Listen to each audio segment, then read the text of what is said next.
美国预备向阿联酋出售 F-35战斗机一事终于尘埃落定，为什么以色列前后两副面孔呢？以色列透露的另外担心的原因又是什么？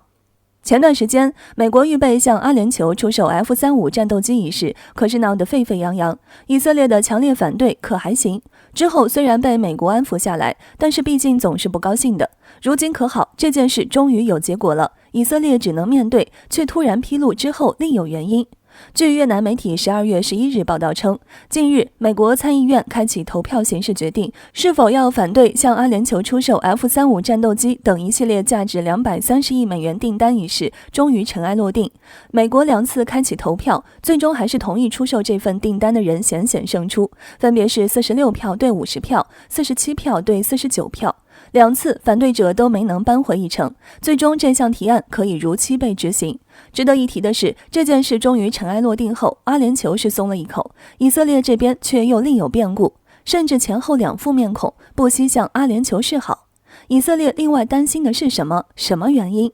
众看官可还记得，美国刚刚透露有可能向阿联酋出售战斗机一事，以色列当时可是气得跳脚。虽然后来一度被美国安抚下来，但是随着上个月美国和阿联酋的订单披露出来，以色列当时就十分激动，似乎就要开始使用手段了。不过很显然，这并没有阻止这件事的发生。这下既阻止众人都认为以色列还要跳脚之时，以色列却又透露自己反对美国向阿联酋出售230亿订单背后另有担心。据以色列耶路撒冷邮报在这件事落定后报道称，以色列驻华盛顿大使对外表示，以色列和阿联酋是盟友，是对抗伊朗的重要合作伙伴，所以对于美国向阿联酋出售武器的提议，以色列并不会反对，因为这不会违反美国对以色列的承诺，保持以色列在中东地区的决定性军事优势。该大使还表示，实际上让以色列彻夜难眠的是，有人会想着重返伊核协议。这就有意思的，最开始以色列反对出售 F-35战机给阿联酋，给出的理由可不是这个了。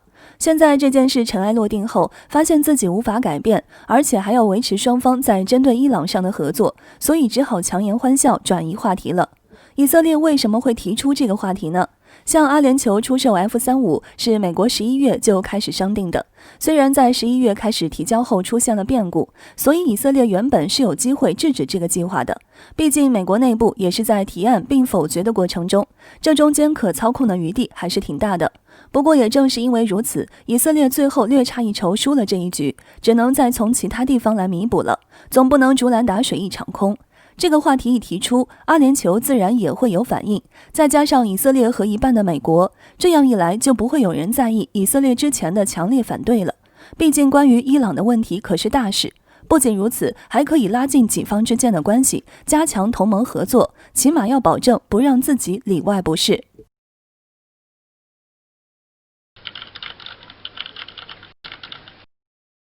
近日，美媒披露，印度采购一款武器，能够以最小的开支战胜中国无人机，但是却忽略了一个关键问题。据美国防务博客网站报道，伊朗核专家的死亡引起印军的关注，其中暗杀武器的以色列制造商凭借这款 SMASH 火控系统，成功从默默无闻的存在到一夜之间成为世界军事的关注热点。印军也避免不了跟风，先加紧订购了一波。据报道，印度此次采购的 SMASH 2000 Plus 型号的火控系统有着反无人机工作模式，令美媒认为印军可以利用这款武器战胜中国无人机，但却忽略了一个最关键的问题，这款武器可能连中国无人机的表面都碰不到。据报道，根据武器商家的新闻稿和网站信息可以了解到， SMASH 2000 Plus 火控系统是一款能够安装在突击步枪的系统，类似于 AI 计算数据。主要功能是根据地方目标的运动情况、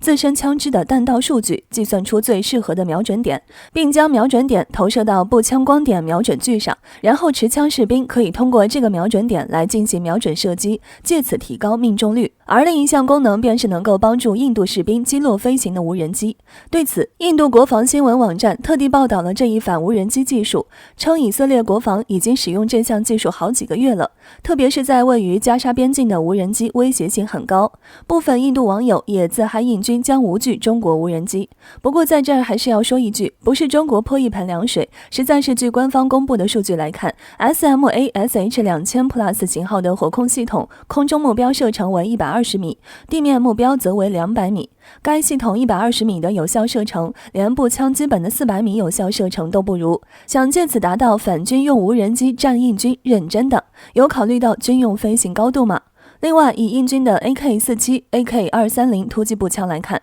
打击民用小型无人机应该是没问题。但是以军用无人机的体型和材料，即使能够击中，无人机最多也只是表面受损。以最新南昌飞行大会上展示的云峰系列无人机的列装型号翼龙10为例子。其中，根据云影和风影无人机性能了解，新一代翼龙10最大升限应该不少于在20到21千米，通常巡航高度也在3到8千米、11千米到15千米、18千米3种范围内选择。在低于200米的低空展开军事行动真的不可能。另外，最大飞行速度或将有可能超过 0.7 马赫，到时时速问题对于 SMA-SH-2000 Plus 火控系统也将是一大头疼点。这两样对于目前的印军过于困难。另一方面，印军自身也对军用无人机的性能持有怀疑态度。比起无人机，他们认为战机的价值更高，不然也不会至今未装备军用无人机。今年的采购 MQ9 无人机的计划，思来想去也取消了。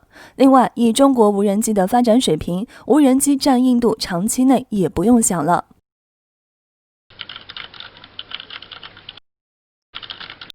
特朗普不管不顾地通过 F-35对阿联酋销售案，将带来什么后果？阿联酋将得到什么？敬请关注本节目，了解详情。表面上看，阿联酋与以色列在创世纪的协议面前达成划时代的和平，这正是和平协议的意义所在。一般而言，和平协议当然意味着和平，但是这是21世纪中善变的20年代，且发生在频繁动荡且支离破碎的中东。即使有人将这面中东的破镜碎片一片片拾起，那也只是圆了一个架子，其中的裂痕没有时光机或不经历漫长岁月的冲洗是无法弥合的。但是特朗普是一个不计较得失甚至不在乎功绩的人，唯有中东地区100年难得一见的盛大和平才能体现他在工作中的不凡表现，所以他不计一切代价促成了阿联酋与以色列之间的和局。但是接踵而至的事态发展却超出了所有人的预料，或许可以称之为特朗普特意营造的局面。他开始向中东地区原本与美国没有什么军事订单往来的国家大举倾销自己的武器。阿联酋曾经向中国购入东风的事情已经广为流传，当时就是因为美国不愿意向阿联酋出售自己的短程防御系统，所以阿联酋才放弃了这根线，转而请教我们。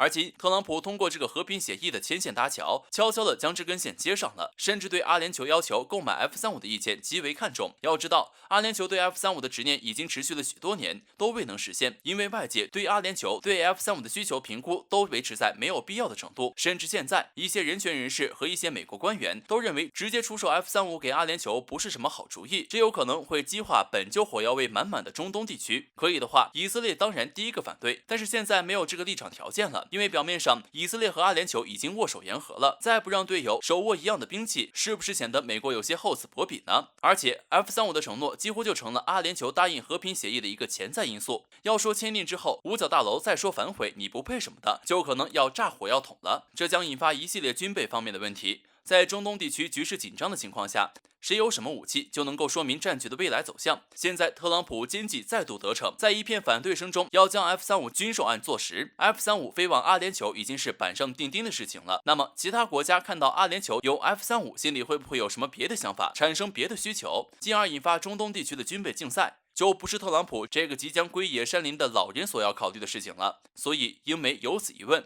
在特朗普交出权柄之前，他的手上又通过这么一项不负责任的军火交易案，这种完全不负责任的行为可能对世界产生持久影响，是否能在交付前挽回，或者说特朗普是不是面临着最终的认错环节，这些事实的走向真的是越来越让人担忧了。